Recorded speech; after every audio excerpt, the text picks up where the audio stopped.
Minhas irmãs, a paz do Senhor seja com todas. Minha gratidão a Deus pelo privilégio de estar aqui nesta noite. Minha gratidão à nossa querida irmã Lídia.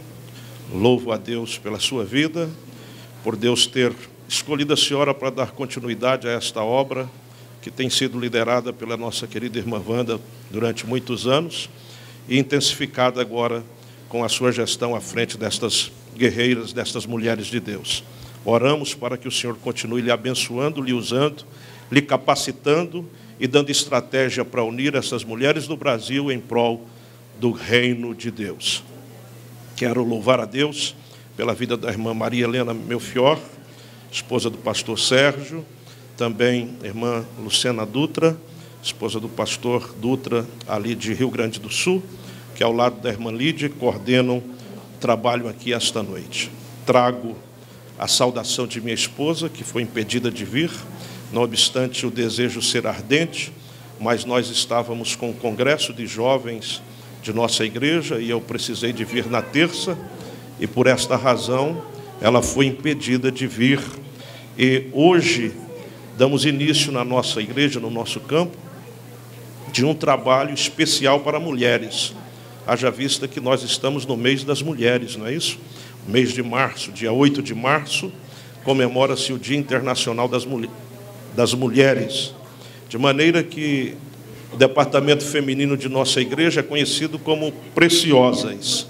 E o março, nós colocamos o precioso março das preciosas, onde as mulheres estarão recebendo ministrações relacionadas à sua vida pessoal, à sua vida espiritual, sua vida sentimental, conjugal e assim por diante. Queremos, com esse trabalho, valorizar o ministério feminino e alcançar todas as mulheres, independente da faixa etária. Minhas irmãs, eu convido-as, ainda de pé, como disse a irmã Maria Helena, permitindo que vocês descansem de estarem sentadas, ler um texto da palavra do Senhor, juntamente com as irmãs. Para tal, convido-as para que abram vossas Bíblias no Evangelho de Jesus, segundo escreveu o evangelista João, no capítulo de número 15. João, capítulo 15. Enquanto localizam, agradeço a irmã Lídia pelo convite, conheço minhas limitações e venho aqui para cooperar e parabenizá-la pela ministração profunda que recebemos nesse instante, mormente a respeito dos frutos do Espírito, do fruto do Espírito. João 15, quem encontrou, diga amém. Amém.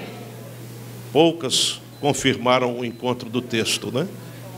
Mas eu não estou mais ouvindo folhear da Bíblia, então eu acredito que todas encontraram. Quem encontrou, diga amém. Amém. Eu sou a videira verdadeira, e meu Pai é o lavrador. Toda vara em mim que não dá fruto, atira, e limpa toda aquela que dá fruto, para que dê mais fruto. Vós já estáis limpos pela palavra que vos tenho falado. Estai em mim, e eu em vós. Como a vara de si mesma não pode dar fruto, se não estiver na videira, assim também vós, se não estiverdes em mim. Eu sou a videira, vós as varas. Quem está em mim e eu nele, este dá muito fruto, porque sem mim nada podereis fazer. Se alguém não estiver em mim, será lançado fora como a vara e secará. E os colhem e lançam no fogo e ardem. Se vós estiverdes em mim e as minhas palavras estiverem em vós, pedireis tudo o que quiserdes e vos será feito. Nisto é glorificado meu Pai, que deis muito fruto, e assim sereis meus discípulos. Como o Pai me amou, também eu vos amei a vós, permanecei no meu amor. Se guardardes os meus mandamentos, permanecereis no meu amor, do mesmo modo que eu tenho guardado os mandamentos de meu Pai e permaneço no seu amor. Tenho-vos dito isso para que a minha alegria permaneça em vós e a vossa alegria seja completa. Amém. Glória a Deus. Pai, nós te louvamos por estarmos na tua presença. Pela sua bendita e santa palavra, nós te louvamos. Pela vida da irmã Lídia Dantas, as demais irmãs que lideram esse trabalho, este evento, estas mulheres que aqui estão reunidas, te louvamos pela vida de cada um, pela maneira tão maravilhosa que manifesta o teu cuidado para com elas, como o Senhor tem tratado aqui através das ministrações. Continua, pois, falando aos corações, para que possamos ser edificados pela tua palavra. Oramos a ti, em nome para a glória de Jesus. Amém. Podei-vos assentar.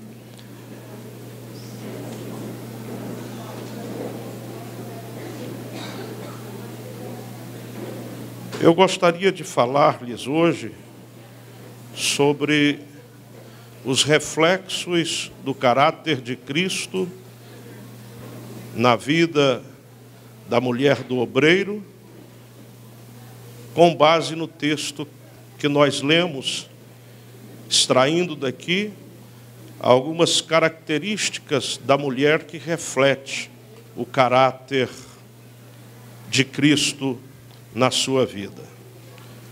O texto que nós lemos nos mostra uma parábola. O Senhor Jesus, ele foi o maior contador de história de todos os tempos.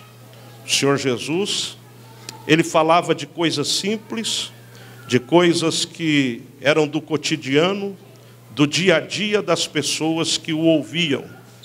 E a sua mensagem era facilmente compreendida por aqueles que o ouviam, porque ele tratava de coisas simples, mas enfatizando verdades profundas, verdades inesquecíveis.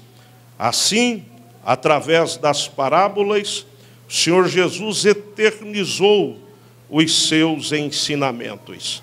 São muitas as parábolas narradas pelo Senhor Jesus, mas esta noite está em foco diante de nós a parábola da videira verdadeira. De maneira que quando o Senhor Jesus narra esta parábola, ele tem muitos objetivos. Obviamente que eu não consigo esgotar aqui nesta noite, nesses minutos, todos os objetivos que o Senhor Jesus trazia consigo ao narrar estas parábolas, ao narrar esta parábola em particular.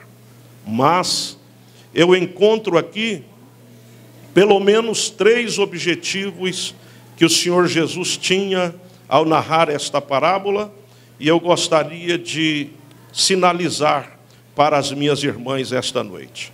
O primeiro objetivo que o Senhor Jesus tinha ao narrar esta parábola era identificar você como igreja. Observem os irmãos, isso me faz reportar-me a reunião do Senhor Jesus com seus discípulos, lá nas partes de Cesareia de Filipe, e ele faz uma pergunta aos discípulos, dizendo: o que dizem os homens a meu respeito? E um dos discípulos toma a palavra e diz: tem alguém dizendo que tu és João Batista. O outro discípulo se levanta e diz: tem alguém dizendo que tu és Jeremias. Um outro discípulo, quem sabe, se levanta e diz: tem alguém dizendo que tu és Elias. Um outro se levanta e diz: tem alguém dizendo que tu és um dos profetas. Jesus então chama para junto, para próximo de si, os seus discípulos e pergunta-lhes incisivamente: e vocês, o que dizem a meu respeito? E Pedro, não só dominado pela impulsividade, que era reflexo do seu temperamento, mas aqui, movido pelo Espírito de Deus, movido pelo céu, Pedro se levanta e diz: tu és o Cristo, o Filho do Deus vivo. Glória a Deus. E Jesus olha para Pedro e diz: bem disseste, Simão, filho de Jonas, pois não foi carne e sangue que tu revelou, mas meu Pai que está nos céus. Também eu te digo que tu és Petrus, fragmento de pedra, e sobre esta pedra, sua declaração, edificarei a minha igreja, e as portas do inferno não prevalecerão contra ela. A primeira vez que a palavra igreja aparece na Bíblia Sagrada. E a partir daí, nós encontramos a igreja, muitas vezes sendo simbolizadas. Alguma vez, o símbolo da igreja é a noiva do Cordeiro. A igreja simbolizada como a coluna e baluarte da verdade. A igreja simbolizada como o edifício de Deus. A igreja simbolizada como o corpo de Cristo. A igreja simbolizada como o templo do Espírito Santo. A igreja simbolizada como a lavoura de Deus. A igreja simbolizada como um rebanho. E aqui na parábola, a igreja está sendo simbolizada como os ramos da videira. De maneira que o Senhor Jesus, ele tinha um objetivo ao narrar esta parábola. O objetivo dele era dizer para você que você está ligado nele. E se você está ligado nele, você é videira, você é igreja. Louvado seja o nome do Senhor. Ele está dizendo: estamos juntos. Ele está dizendo: somos um. Ele está dizendo: mexeu com ela, mexeu com você. Mexeu com você, mexeu comigo. Ele está dizendo: estamos juntos para o que der e vier. Se somos igreja, Ele está conosco. Glória a Deus nas alturas. De maneira, meus irmãos, que a igreja, ela tem esta unidade, ela tem esta ligação. E nós, como igreja de Jesus, como ramos ligados, conectados a esta videira, devemos entender que nós estamos juntos, estamos em unidade. E quando eu falo de unidade, me vem à mente uma situação que eu vi há alguns anos atrás acontecer nas Paralimpíadas de Seattle. Lá nas Paralimpíadas de Seattle, aquelas 8 crianças estavam numa raia de corrida. E de repente, foi dado o tiro de largada. Quando deram o tiro de largada, aquelas crianças começaram a caminhar. Andaram ensaiando uma corrida a alguns passos. Quando um menino com síndrome de Down, ele parou porque ouviu alguém chorando atrás. Quando aquele menino parou, todas as outras crianças também pararam. E quando pararam, olharam para trás. E uma das 8 caiu, machucou o joelho e estava prostrada no chão. Os 8 voltaram atrás. Pegaram aquela criança que estava caída, levantou-a e ali fizeram uma grande lição para o mundo todo que assistia através dos canais de televisão. Eles entrelaçaram os braços. Um passou o braço entrelaçando no braço do outro e foram caminhando juntos, levando o machucadinho até até a linha de chegada e atravessaram juntos a linha de chegada. Sabe por que eu estou lhe dizendo isso? Porque você é a igreja. E como igreja, mulher de Deus, você não pode deixar ninguém para trás. Nós somos igreja e vamos entrelaçar os braços e vamos chegar nos céus juntos em nome de Jesus. Se for possível, e isso não lhe ofender, diga para a pessoa que está do seu lado: eu não te deixo, nós vamos chegar e atravessar a linha de chegada juntas. Diga para a pessoa que está ao teu lado: vamos atravessar a linha de chegada juntos. Não vai ficar ninguém para trás. Não vamos deixar ninguém por suas debilidades, fragilidades, por suas feridas para trás. Mesmo ferido, nós vamos ajudar a atravessar a linha de chegada. Vamos juntos. Glória a Deus. Estamos juntos, estamos ligados, estamos conectados na videira. Tem alguém conectado aqui? Glória ao nome de Jesus. Louvado seja Deus. O segundo objetivo do Senhor Jesus, ao narrar esta parábola, era de se apresentar. Meus irmãos, quando nós vamos para os evangelhos, Mateus, ele escreve para os judeus. E escrevendo para os judeus, ele apresenta o Senhor Jesus como rei, porque os judeus esperavam um rei. Quando vamos para o evangelho de Marcos, Marcos escreve para os romanos. E escrevendo para os romanos, ele apresenta o Senhor Jesus como servo. Já Lucas, por sua vez, escreve para os gregos. E escrevendo para os gregos, ele apresenta o Senhor Jesus como homem. Mas no evangelho de João, não é João que tem o objetivo de apresentar Jesus, mas o próprio Senhor Jesus, ele se apresenta no evangelho de João.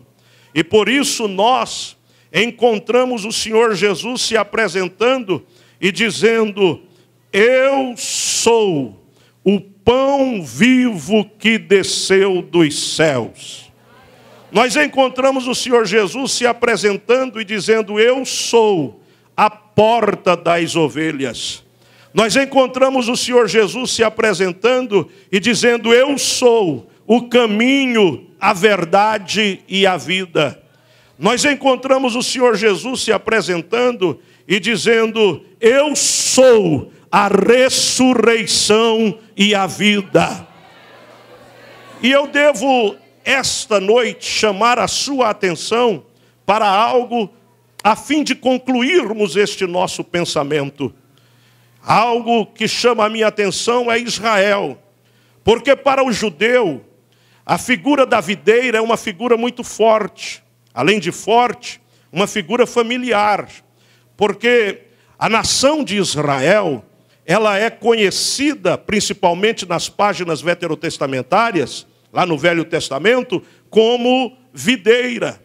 E se não observem lá no Salmo 80, e no versículo 8, o Senhor, através do salmista, quando o salmista está reclamando para que Deus venha visitar a videira, o salmista diz da seguinte maneira, no versículo 8, trouxeste uma vinha do Egito e a plantaste. No versículo 11, o salmista mostra para todos nós as limitações desta nação, os termos que ela chegou. No versículo 11 o salmista diz: ela estendeu a sua ramagem até o mar e os seus ramos até o rio. Lá no versículo de número 14 já, o salmista faz então uma oração. E a oração que o salmista faz é no sentido de solicitar a Deus uma visita. E ele diz: ó Deus, visita a tua vinha. Quem era esta vinha? Era Israel. Israel era esta vinha. Já lá em Jeremias, em Isaías, no capítulo 5, e no versículo 4, nós observamos que Deus investiu tudo quanto era necessário investir na vinha. Deus fala através de Isaías, a nação de Israel: o que mais eu poderia ter feito à minha vinha que eu não fiz? Ele fez tudo o que precisava de fazer. Mas já em Jeremias, no capítulo 2 e no versículo 21, nós encontramos Deus mostrando que está os céus frustrado, que Israel foi um projeto frustrado, que não correspondeu com as expectativas. Porque lá em Jeremias 2 e 21, Deus diz: eu mesmo te plantei, como vide excelente, uma semente inteiramente fiel. Como, pois, te tornaste uma planta degenerada de vide estranha? Deus está dizendo: eu mesmo te plantei, usei uma espécie de vinha especial. Eu usei uma semente fiel. Eu esperava que esta semente viesse a produzir uvas boas. Como tu te tornaste uma planta estranha? Como tu te tornaste uma vinha que é uma vinha degenerada, uma vinha estranha? Ora, meus irmãos, lá no capítulo 5, versículo 4, Deus conclui, depois que pergunta o que podia fazer a vinha, Deus conclui dizendo da seguinte maneira: e como eu esperava colher uvas boas, e a vinha produziu uvas amargas. A expectativa de Deus foi frustrada com relação a Israel. E isso me permite dizer para as irmãs hoje à noite aqui, que Israel é uma vinha que fracassou. Agora vamos voltar para o Evangelho. Lá já era terça-feira. Jesus está reunido com seus discípulos no cenáculo. Ele celebra a Páscoa. Ele lava os pés dos discípulos. Ele institui a Santa Ceia. Ele sinaliza que entre eles tem um que haveria de trair, que era Judas. E depois de sinalizar, ele celebra a ceia. E depois ele sai com seus discípulos para o Monte das Oliveiras. E enquanto ele vai caminhando para o Monte das Oliveiras, ele de repente, em um estágio da caminhada, chama os seus discípulos e dizem: se aproximem. Eu quero fazer uma nova apresentação, uma declaração. E é quando ele diz: eu sou a videira verdadeira. Glória ao nome do Senhor. Este texto é um texto cristocêntrico. Este texto é um texto que exalta a Jesus Cristo. Esse texto é um texto onde Jesus Cristo é glorificado, porque, parafraseando, e me permitam fazê-lo, Jesus está dizendo da seguinte maneira: Israel é uma vinha que fracassou, mas eu não fracassei. Eu nasci numa manjedoura, mas não falhei. E me permitam usar o verbo num tempo diferente, para melhor compreensão do pensamento. Eu enfrentei a fúria de Herodes, mas não fracassei. Jesus está dizendo: eu enfrentei os fariseus, os escribas, enfrentei os saduceus, mas não fracassei. Jesus está dizendo: eu enfrentei a traição de Judas, mas não falhei, não fracassei, não frustrei a expectativa. Eu enfrentei a solidão no Getsemane, mas não fracassei. Suei sangue, mas não fracassei. Eu enfrentei a multidão gritando: crucifica-o, mas não fracassei. Ele está dizendo: eu enfrentei as chicotadas dos algozes, mas não fracassei. E diga-se, a lei judaica determinava 39 chicotadas, quando a Torá determinava 40. Então Jesus leva 39 chicotadas, chicotes feito de couro, com as extremidades cheias de ossos secos de carneiro e chumbo. Imaginem quando aquele algoz ímpio levava a chicotada, trazia o chicote, dava a chicotada em Jesus, aquele chumbo fazia com que o corpo de Jesus fosse enrolado pelo chicote, e o algoz puxava o chicote e vinha dilacerando o corpo de Jesus, aqueles ossos secos rasgando o corpo de Jesus, e a pele de Jesus saía pregada aquele chicote, e o algoz lá. E Jesus, eu estou exaltando Jesus nesta mensagem, esta noite. Como ovelha muda perante os seus tosquiadores, ele não abriu a sua boca. Glória ao nome do Senhor. Ele diz: eu enfrentei as 39 chicotadas, mas não fracassei. Ele diz: eu enfrentei os cravos com 14 centímetros de comprimento por 2 centímetros de diâmetro, transpassando as minhas mãos, mas não fracassei. Eu enfrentei a solidão do Calvário e disse: Eli, Eli, lama sabachthani, mas não fracassei. O inferno se reunia para que ele descesse da cruz, mas ele estava ali, dizendo: eu não fracassarei. E perto das 3 horas da tarde, ele busca forças das fraquezas, levanta o corpo, enche o pulmão de ar, sente dor, mas dá um brado dizendo: tetelestai, está consumado. Eu não fracassei, de maneira que ele tinha legitimidade para levantar-se no meio dos discípulos e dizer: eu sou a videira verdadeira. Israel fracassou, mas eu não fracassei. Você pode exaltar a Cristo esta noite. Jogue as tuas 2 mãos para o céu, se for possível. Abra a tua boca e adore a Jesus, porque esta mensagem glorifica Jesus, essa mensagem exalta Jesus. Jesus não foi fracassado na cruz, não foi vencido na cruz, ele venceu na cruz, ele foi o herói da cruz. Ele disse: está consumado, ninguém tira a minha vida, mas eu a dou por amor de muitos. Ele é o herói da cruz. E eu gostaria que a minha voz tivesse eco no planeta para gritar esta noite dizendo: ele é o herói da cruz. Ele é o herói da cruz. Aleluia. Larakalamachanda ramakalamachandaraya. Chorrimikalamachanda ramakalamachasai.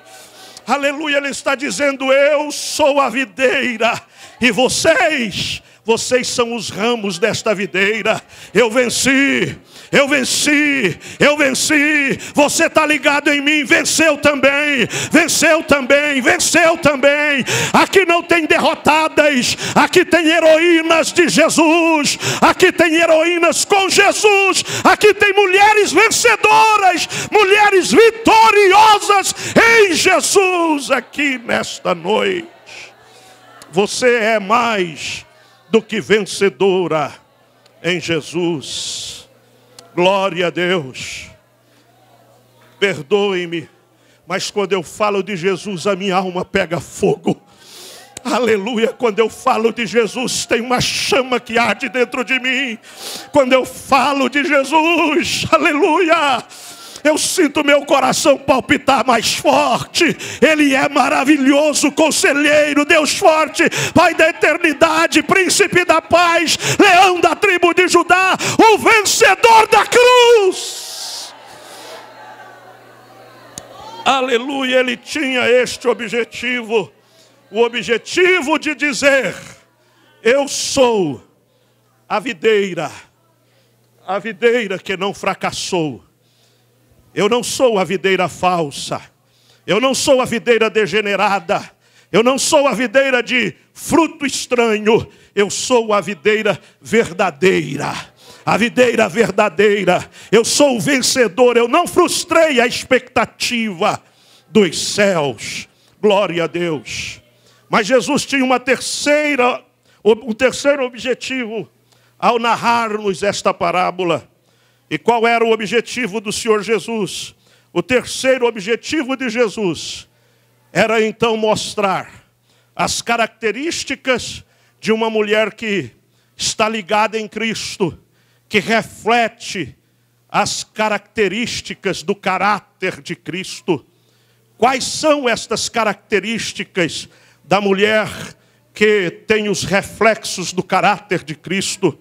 A primeira característica, ela é melhor a cada dia. Versículo 5 diz assim: esse dá muito fruto. A irmã Lídia já disse-nos aqui com muita propriedade a respeito disso, da mulher como tendo o caráter de Cristo e manifestando na sua vida o fruto do Espírito. Mas eu pensei um pouco a respeito da vinha, para que ela pudesse dar fruto. Ela não dá fruto de repente. Ela não dá fruto num estalar de dedos. Para ela dar fruto, existem alguns procedimentos, existem alguns processos que a vinha passa antes de dar fruto. O primeiro processo é conhecido como o processo de repouso. Nesse processo de repouso, ele é caracterizado por duas coisas. Primeiro, o caule passa pelo processo de maturação. O caule vai se encorpando, se fortalecendo, e deixa de ser um caule frágil, quebrado a qualquer vento. Ele vai conquistando consistência. Glória a Deus. Segunda característica desse processo, a vinha, ela perde as folhas. Eu tive, na casa que estava morando há pouco tempo, uma vinha no fundo da casa. E havia momentos do ano que a gente vai na vinha e a gente se preocupa. E eu dizia para minha esposa: olha, morreu aqui a planta. A gente vai ter que tomar alguma atitude, porque quando desocuparmos a casa, o proprietário vai requerer a vinha dele aqui. Tem alguma coisa errada. Mas, na verdade, não tinha nada errado. Era o momento da perca das folhas. É um processo que precisava acontecer. E o crente, de igual modo, ele não deve se preocupar com folhas. Até porque nós encontramos nas páginas sagradas a visita de Jesus a uma cidade. Quando ele sai com seus discípulos, ele tem fome. E ele vai se aproximando e vê uma figueira. E aquela figueira estava cheia de folhas.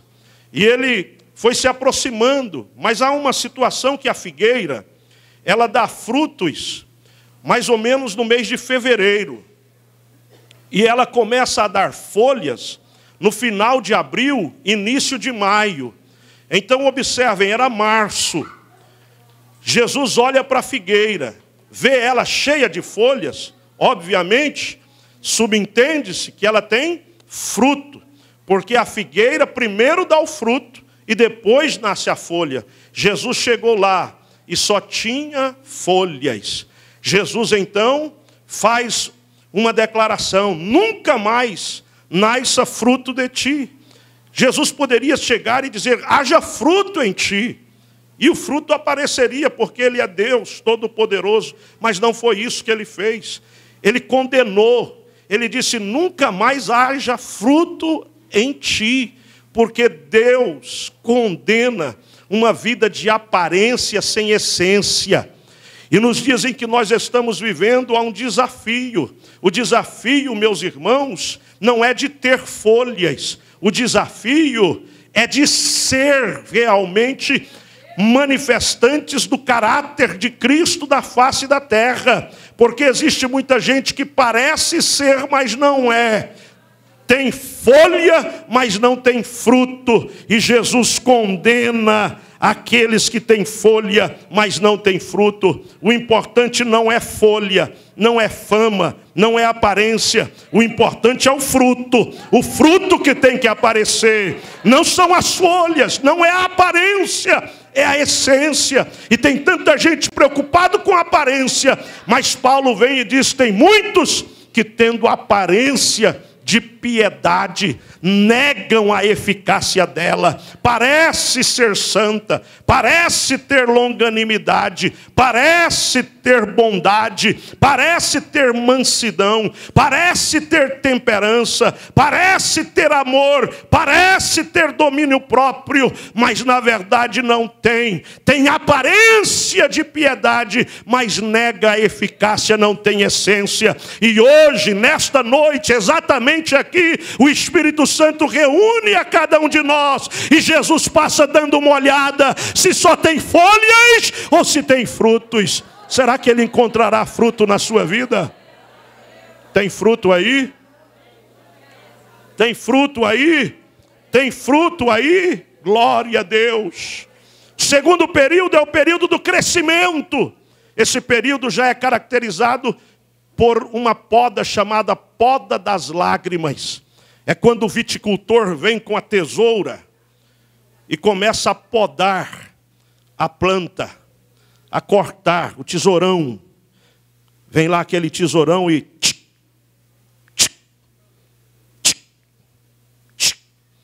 e limpa toda a vara que dá fruto, para que dê mais fruto ainda. É caracterizado pelo tempo das perdas. As perdas em nossa vida têm propósito. Quem já não perdeu? Eu já perdi algo. Já vi pessoas perderem muitas coisas. A Bíblia fala de Jó que perdeu. Perdeu a fazenda, perdeu os filhos, perdeu a leiteria, perdeu a transportadora, perdeu o frigorífico, só foi perdendo. Deus tem propósitos, mas entenda, você não está perdendo para o diabo, porque Jó considerou, ele disse, Deus me deu. E ele não disse o diabo tomou, ele diz, Deus me deu. Deus tomou, bendito seja o nome do Senhor. Se a tesoura de Deus passar por aí e começar a limpar a vara, é porque Deus está vendo que você pode produzir mais do que tem produzido e quer que você venha produzir mais fruto do que você vem produzindo. E tem uma palavra de Deus para o teu coração. Se é Deus que está passando a tesoura e limpando a vara, limpando os ramos para que dê mais fruto ainda, então eu tenho uma palavra de Deus para te dizer: Deus vai restituir tudo quanto você perdeu. Deus vai restituir tudo quanto você perdeu. E eu falo como um profeta de Deus aqui nesta casa, nesta noite. O Deus de restituição está aqui falando contigo. Vou restituir tudo que você perdeu. E quando Ele não restituir, Ele compensa. Porque Jó, ele perdeu filhos, pessoas, e pessoas são insubstituíveis. Pessoas, cada uma tem o seu valor e o seu significado. Não tem como substituir pessoas. Eu pastoreei uma igreja durante 23 anos. Morei naquela cidade, congreguei naquela igreja 30 anos. Mudei de lá, estou há 2 anos numa nova cidade, numa nova igreja. Eu amo aquelas pessoas da igreja onde estou servindo, amo a cidade onde estou, amo os membros daquela cidade. Mas tem uma coisa, eu não esqueci aqueles outros, continuo amando eles, e eles têm o seu valor e o seu significado. Por quê? Porque pessoas são insubstituíveis. Infelizmente, tem pessoas que têm muita facilidade de substituir as outras, que tratam pessoas como objetos descartáveis, como objetos para satisfazer os seus interesses pessoais. Mas, na verdade, pessoas são insubstituíveis. E Deus não restituiu os filhos de Jó, porque pessoas são insubstituíveis, mas Deus compensou. Então, quando Deus não restitui, Deus compensa. Deus deu a Jó, até naqueles dias, as mulheres mais bonitas da terra tinham sido as filhas de Jó. Se o texto fosse escrito hoje, a Sheila seria a mulher mais bonita da terra. Mas naqueles dias, eram as filhas de Jó, as mulheres mais bonitas da terra. Sheila é minha esposa, ela seria a mulher mais bonita da terra, com certeza. Mas eu quero lhe dizer nesta noite, se o Senhor não restituir, Ele vai compensar. E tem restituição e tem compensação de Deus chegando para a tua vida. Diga para a pessoa que está ao teu lado, tem compensação e tem restituição chegando para a tua vida. E vem o terceiro período. Oh, glória a Deus!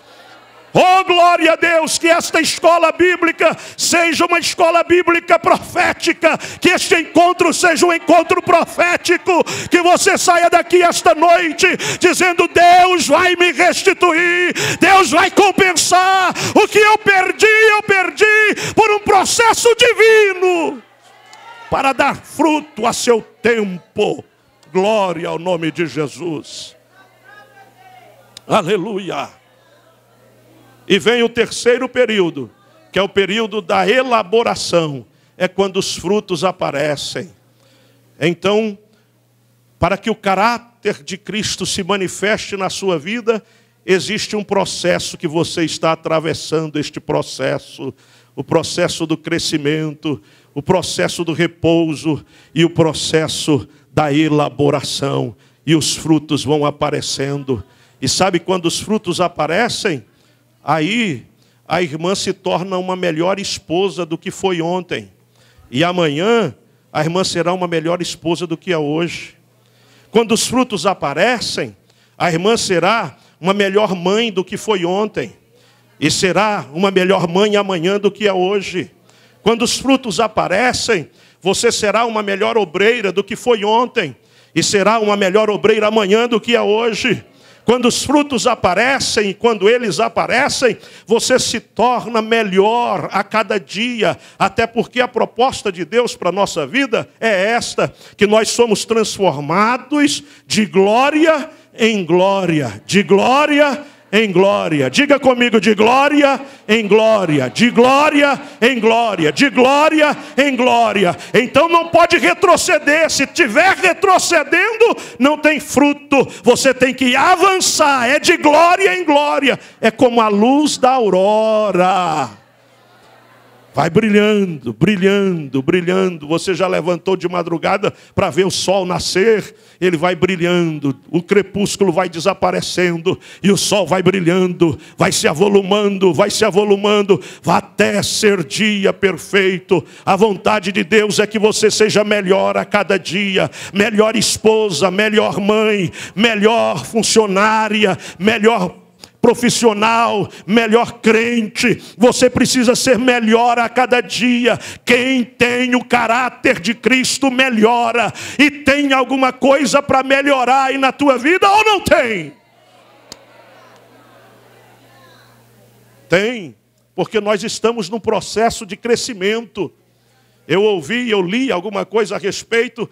Alguém disse uma frase que se você se considera maduro o suficiente que não pode melhorar, o próximo passo é apodrecer.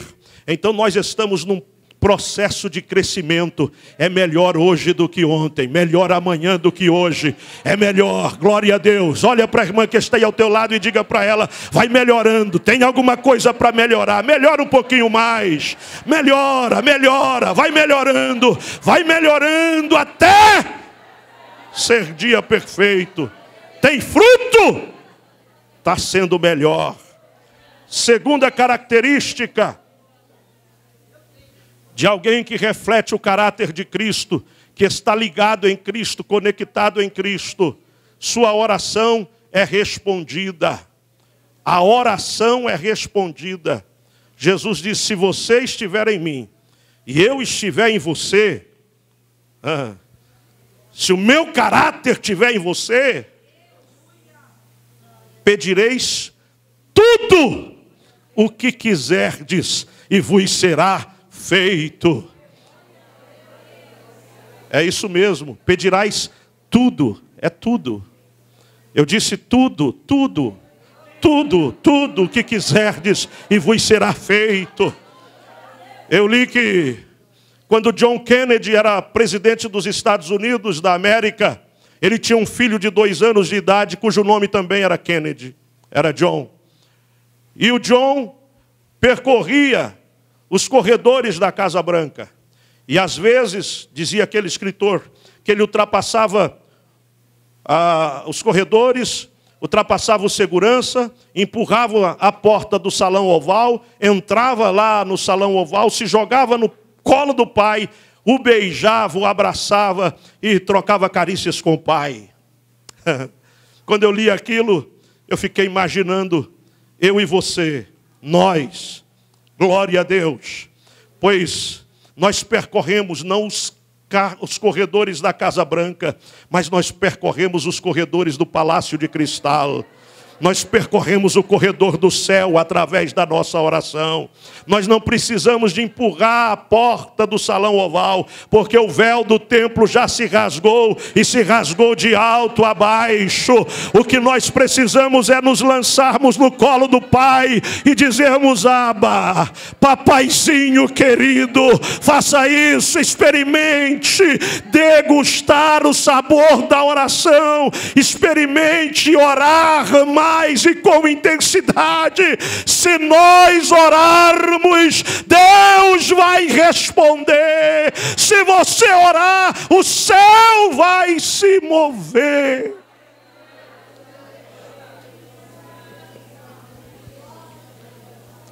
Um irmão chegou e me disse, pastor, eu preciso falar com o senhor. E numa quarta-feira de manhã, eu recebi o irmão Leandro e a irmã Cláudia no gabinete pastoral. E eu os recebi. O irmão Leandro e a irmã Cláudia estavam abatidos, com lágrimas. Ele é o comandante do corpo de bombeiros da cidade, Coronel Leandro. E ele chorando dizia, pastor, a Cláudia está fazendo o pré-natal lá na capital. E os médicos identificaram um problema. A criança está com a cabeça maior do que o normal. Ela está com hidrocefalia. E ele disse para mim, eu já estudei tudo a respeito disso. E eu vou ter uma criança que vai me trazer muitas dificuldades, pastor. E eu, quando ouvi, me emudeci. Comecei a chorar com eles. Minha esposa estava comigo no gabinete, nós choramos. Depois de chorarmos, eu os convidei para dobrar os joelhos e orarmos. Dobramos os nossos joelhos e começamos a orar. Porque quando os recursos da terra se encerram, precisamos de buscar uma porta aberta no céu. Oramos.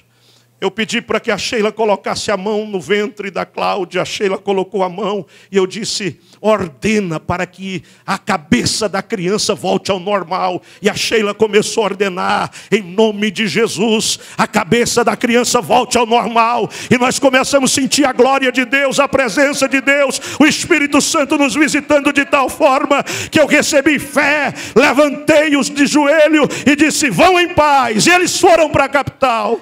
Chegaram lá, na quinta-feira à tarde, me ligaram.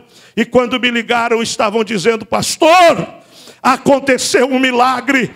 A cabeça da criança retrocedeu. Está tudo normal, está tudo normal, está tudo normal. Glória a Deus. Levante a sua mão e adore a Deus, porque Ele responde às nossas orações. E pedireis tudo o que quiserdes, e vos será feito. Shekatarabakalabai. Uracandalabachandaraia. Choribianda ramandalabaxéria. Eu apresentei o Breno ao Senhor. Hoje ele tem 6 anos, é perfeito. Corre, brinca, estuda. É um menino perfeito. Louvado seja Deus. Porque esta noite nos reúne aqui para dizer: se o meu caráter estiver em você, você vai orar e eu vou responder. Você vai pedir e vai receber. E esta noite eu creio que é noite de resposta de oração aqui. Receba a resposta de Deus na sua vida. Receba a resposta de Deus na sua vida. Receba a resposta de Deus na sua vida. Receba a resposta de Deus para a sua vida. Receba a resposta de Deus para a sua vida. Receba a resposta de Deus para a sua vida esta noite. E o Espírito me manda insistir e ministrar resposta de Deus sobre a tua vida hoje à noite aqui neste santuário. Peça e o Senhor te responderá. Se o caráter de Cristo estiver em nós, nós oraremos e o Senhor nos responderá. E eu vou ser bem sucinto, porque entendo que o horário já manda ser prudente parar. Mas a terceira característica de uma mulher que tem o caráter de Cristo, esta mulher é alegre. Existe um verbo, o verbo to be, que apresenta a diferença entre ser e estar. É bem verdade, eu não sou ignorante a tal ponto de pensar que nós não passamos por momentos que a gente fica contristado. É claro que passamos, mas há uma diferença entre estar contristado e ser uma pessoa triste. Uma pessoa triste é porque não tem o caráter de Cristo refletindo na sua vida. Eu estou dizendo que estar contristado por um momento, e Paulo fala muito bem sobre isso, quando ele disse: aprendi a estar alegre e a estar triste. Não ser, estar. Aprendi a ter em abundância como a padecer necessidade. Então Paulo declara muito bem a respeito disso, entre ser e estar. Mas Jesus nos diz aqui que quem está ligado nele é alegre. Jesus disse: tenho-vos dito isso, para que a minha alegria esteja em você. Em você. Em você. Em você. Não é a depressão que vai reinar. Não é a angústia que vai incomodar e estreitar a tua respiração. Em você o que vai reinar é a alegria. E Jesus diz: tenho-vos dito isso para que a minha alegria esteja em vós e a vossa alegria seja completa. Eu já passei momentos difíceis na vida, de chegar no posto de combustível e dizer: põe R$5 aí para acabar de chegar. Existem momentos difíceis, mas eu já passei por momentos de abundância também. Eu já cheguei no posto e disse para o frentista, ele disse: quanto? E eu engrossei a voz e disse: enche. E ele encheu. Aí perguntou: o senhor quer que arredonde? Eu disse: pode arredondar. E ele encheu até sair pelo gargalo. E como o dia era dia bom, o carro estava ligado. E aí o ponteirinho vai fazendo assim, ó. Aí quando vai arredondar, o ponteirinho bate lá. Hoje são carros modernos, né? Tudo digital. Mas naquela época era de ponteirinho, né? E o ponteirinho batia lá assim, ó. Pam, pam, pam, pam. Não cabe mais. É essa a ordem do céu para a tua vida esta noite. A sua alegria é para ser completa. Enche, enche, enche até transbordar. Porque a nossa alegria não depende de fatores externos. A nossa alegria depende da presença de Jesus em nosso coração. Se Ele estiver em você, Sua alegria não é o sapato Carmen Steff que você calça. Sua alegria não é a bolsa Louis Vuitton que você usa. Sua alegria não é o perfume francês que você exibe. Sua alegria não é o carro que você anda. Sua alegria não é a casa que você mora. Sua alegria é a presença de Jesus na sua vida. É a presença de Jesus que faz a diferença.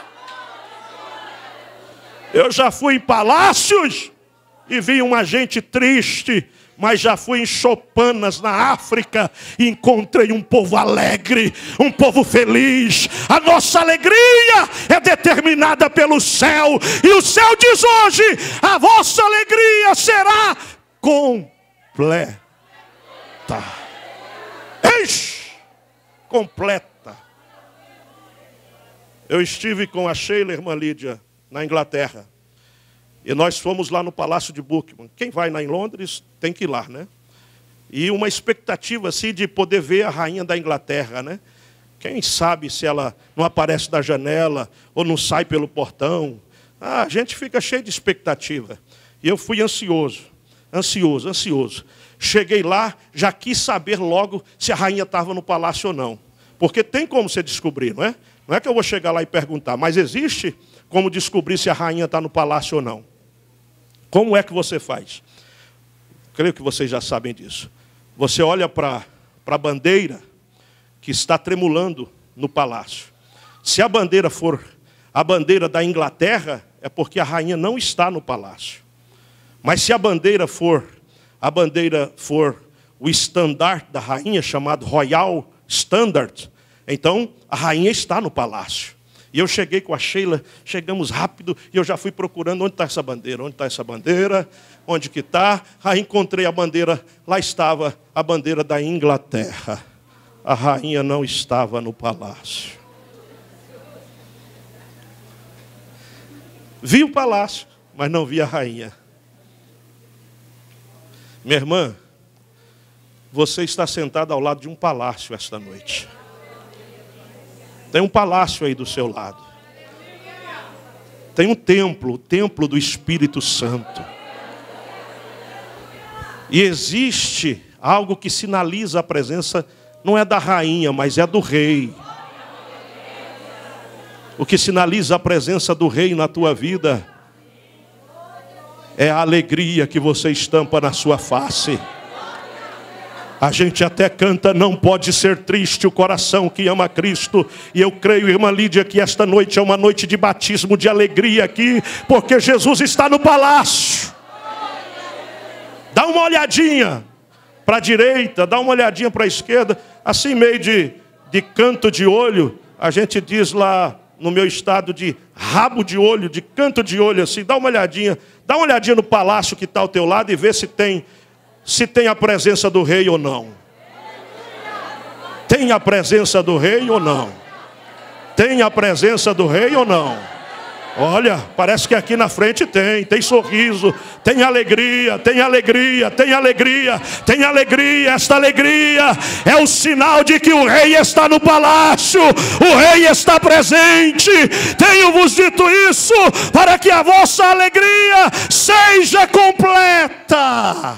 O rei está no palácio. Se o rei está no palácio, levante a sua mão, minha irmã, e adore ao Cordeiro de Deus esta noite. Aleluia! Glória ao nome do Senhor. Eu encerro aqui, mas antes de encerrar, eu queria que você fechasse os teus olhos nesse instante. Glória a Deus, porque Deus vai dar sinais de alegria para a tua vida esta noite. A depressão vai ser vencida, a angústia vai sair, o rei vai entrar e a alegria vai ser estampada na tua face. Fecha os teus olhos, porque tu te preocupas. Deus está no controle de tudo. Não deixa essa circunstância te entristecer. Não deixa essa enfermidade te entristecer. Deus está no controle de tudo. Você está perdendo alguma coisa, é Deus trabalhando. É Deus que está agindo. É Deus que está fazendo. ouvindo esta noite, eu quero orar com você. E se você sentir alegria, chore. Se você sentir alegria, dê glória a Deus. Se você sentir alegria, fale em línguas estranhas, porque o Rei está no palácio. Senhor Deus e Pai bendito, aqui estão as tuas filhas. Elas refletem o caráter de Cristo. Elas são ramos ligados na videira. Oh, elas dão fruto. Elas têm oração respondida. E eu quero pedir ao Pai, aos céus, esta noite, que manifeste alegria na vida delas agora. Se alguém que não é batizada com o Espírito Santo, batize com o Espírito Santo agora. Se alguém batizado com o Espírito Santo, renove agora, Senhor. E que haja manifestação da alegria do Senhor na vida de cada uma delas. Em nome de Jesus, da vitória, enche com o poder do Teu Espírito Santo. Enche, enche. Alegria não é pela metade. Alegria não é posicional. A alegria é completa, Senhor. Enche de alegria agora. Enche de alegria agora. Irmã cheia de alegria, dê um abraço nesta outra irmã e diga: a alegria está completa. O Rei está no palácio. A alegria está completa. O Rei está no palácio.